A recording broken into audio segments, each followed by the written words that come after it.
Karena banyak millennials yang kalau datang ke Candi Borobudur itu cuman buat foto doang gitu ya, karena mereka nggak tahu sejarahnya Borobudur ini seperti apa. Ini adalah cerita tentang kehidupan kita.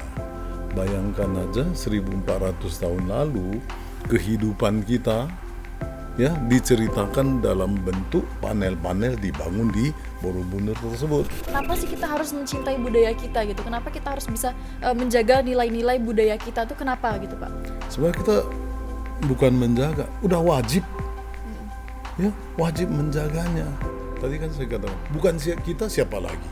Dan satu-satunya budaya kita ya ada di kita. Selamat datang di THF Podcast, tempat diskusi seru di mana yang muda yang berbudaya.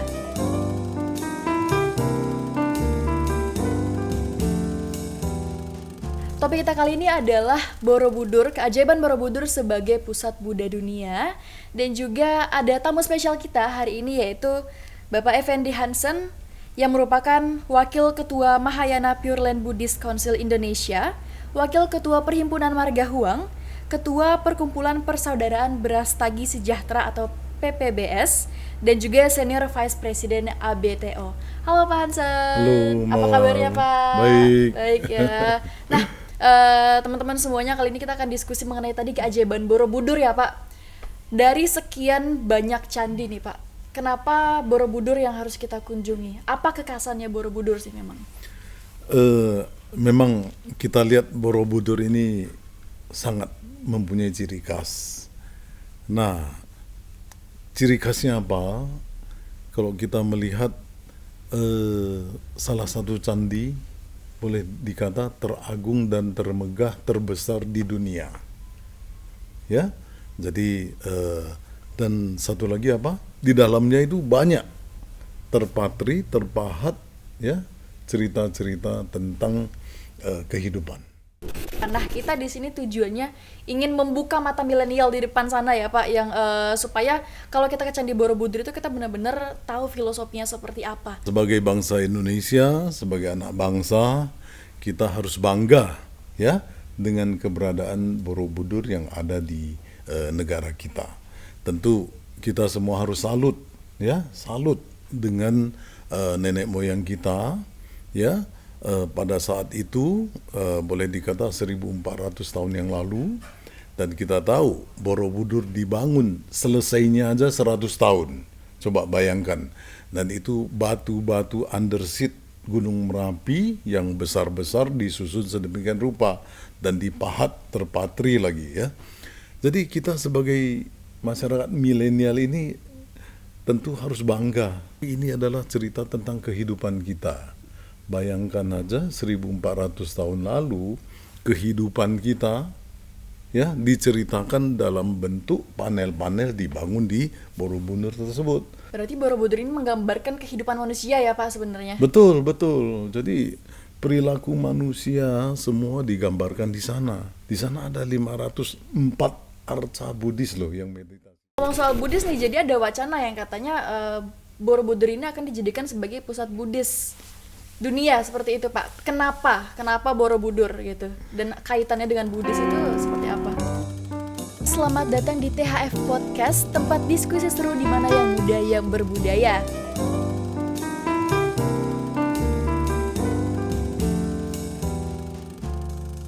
Wacana Borobudur menjadi pusat Buddhis dunia, tentu ini sangat membanggakan kita semuanya ya.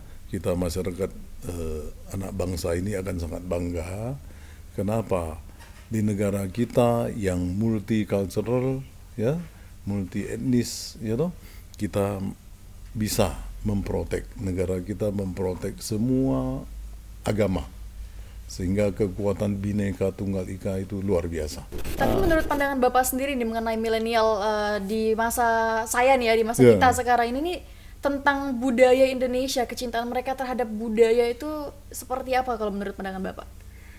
Nah, kalau kita ngomong tentang budaya, kita sangat mengharapkan lah ya, tentu karena budaya adalah milik kita, bukan milik orang lain.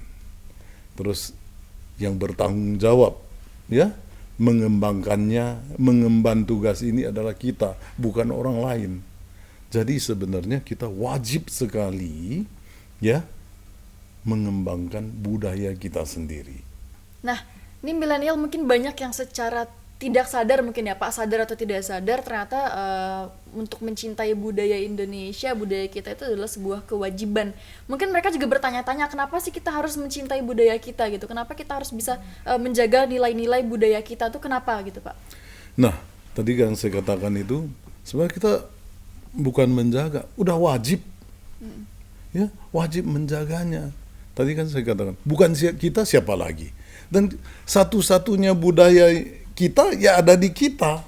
Peran nyata millennials nih untuk bisa mengangkat filosofi-filosofi dari Borobudur itu sendiri kira-kira seperti apa nih Pak? Ya dengan apa? Dengan sekarang ya sosmed, coba kita mulai kembangkan.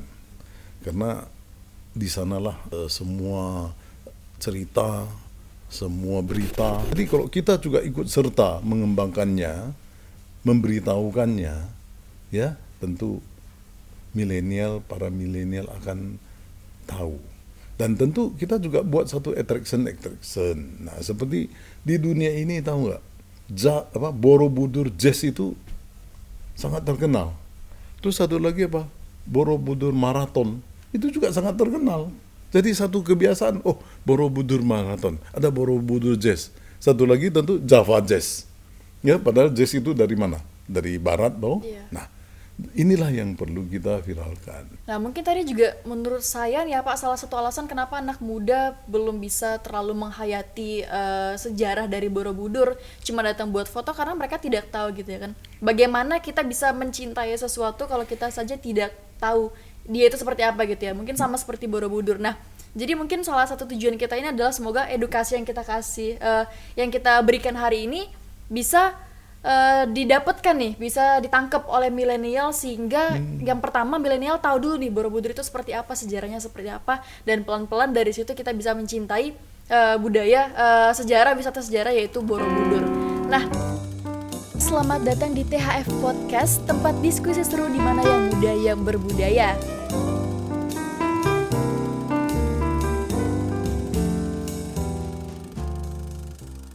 Nah berarti Bapak udah banyak banget nih ya kegiatan untuk memperkenalkan lagi Borobudur ini. Sebenarnya ini adalah sebagai anak bangsa, saya pikir adalah ini kewajiban kita. Kewajiban saya, kewajiban milenial juga. Bener Pak. Betul toh? Bener Jadi banget. mari kita sama-sama, kalau seorang Hansen nggak bisa. Nah, Tapi kok kita bergandengan tangan semua, ini dahsyat sekali, Mawar. Milenial itu kekuatannya di digital ya Pak. Oke. Karena misalnya kita jalan-jalan suka banget memposting. Nah satu postingan aja itu bisa buat viral gitu. Nah mungkin yang pertama-tama harapan kita dengan viralnya postingan ini orang bakalan cari tahu nih Borobudur itu Ya. apa sih. Terus kemudian mencari tahu sejarahnya seperti apa begitu ya Pak. Betul, betul sekali. Nah kalau Betul. dari Bapak sendiri nih kedepannya apakah ada rencana lagi gitu mungkin untuk lebih lebih mengembangkan lagi, memviralkan lagi si Borobudur ini? Itu memang kita punya satu target juga ya. Nah, terakhir belakangan ini kan kita lihat sangat viral ya. Kita bersyukur sekali Menteri Agama kita ya menyatakan bahwa Borobudur diharapkan menjadi pusat Buddhis dunia. Ini kan luar biasa. Ya toh? Nah, tugas kita apa? What can we do? Sebagai anak bangsa tentu kita harus berbuat sesuatu. Ya. Nah, saya harap ini Mawar nanti ya membawa pelopori milenial semua ikut kita nih. Ya. Bagaimana kita mau mempopulerkan Borobudur? Karena jelas sekali, nanti kalau kalian populerkan seperti diviralkan di medsos apa segala, itu tidak aneh, dari Singapura akan sengaja datang Yes. langsung ke Jogja, ya toh? Khusus apa? Untuk umat Buddhisnya kan langsung ikut melaksanakan ritual. Nah, India yang begitu jauh, ya tempatnya, tempat Borobudur kita ini jauh lebih megah. Tapi India tiap tahun itu trennya naik terus. Untuk kunjungan wisata mancanegara ke ziarah ritual di Bodh Gaya namanya. Di sana itu ada satu tempat Buddha mencapai penerangan namanya Mahabodhi Temple. Oke. Itu dia. Jadi mengapa sana bisa, kenapa kita tidak? Nah, ini kewajiban milenial nih. Nenek moyang kita sudah bangun. Ya, susah-susah bangun 100 tahun. Kita hanya mempertahankannya aja, memviralkan aja. Mengapa tidak bisa? Bener sekali. Nih para milenial ini yang wajib digaris bawahi ya gitu. Nenek moyang kita udah kebuat, sekarang waktunya kita buat mempertahankan gitu ya. Dan ini mungkin untuk closing statement Pak. Ya. Apakah Bapak ada harapan dan pesan-pesan mungkin untuk milenial? Karena kan ini sudah waktunya kita para milenial untuk berperan aktif seperti itu. Ya, jadi teman-teman milenial, ya adik-adik milenial, sudah saatnya sebagai anak bangsa kita harus berbuat sesuatu. Apa yang bisa kita lakukan? Ya, contohnya, ya tentu yang sudah ada aja. Kita sekarang tidak dituntut mencipta kok. Yang sudah ada, apa yang perlu kita kembangkan. Nah, seperti Borobudur ini yang begitu agung dan satu-satunya. Mari kita sama-sama bergandengan tangan, ya, mengembangkannya, memviralkannya. Dan satu lagi, budaya kita, ya, budaya kita luar biasa. Oke, sorry, saya tambahkan sedikit ya. Gara-gara saya pakai batik dalam acara kami untuk mengikuti meeting-meeting Buddhism dunia, kita jadi sorotan, ya. Batik kami itu sederhana. Boleh bilang kalau kita di sini murah meriah.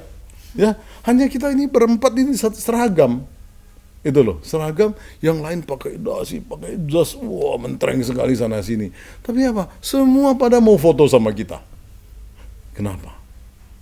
Itulah ya budaya kita. Jadi para milenial, mari ya bersama-sama kita, ya kita angkat budaya kita hargai budaya kita. Siapa lagi kalau bukan kita? Oke? Oke, baik Pak Hansen. Nah nih milenial tadi ya, kalau bukan kita siapa lagi? Budaya kita, budaya Indonesia itu luar biasa bagusnya, dan juga tentunya kita ini bisa menjadi pengaruh untuk orang-orang di sekitar kita. Jadi kalau bukan kita, siapa lagi? Baik Pak Hansen, terima kasih banyak ya kita telah mengobrol hari ini, dan juga para milenial tentunya jangan khawatir. Yang pertama-tama semoga diskusi kita hari ini bisa menjadi tambahan ilmu buat milenial, buat teman-teman semuanya. Terima kasih sudah hadir di podcast kita kali ini. Jangan khawatir, karena kita akan hadir nanti di minggu berikutnya hanya di THF Podcast, tempat diskusi seru di mana yang muda berbudaya. Selamat datang di THF Podcast, tempat diskusi seru di mana yang muda yang berbudaya.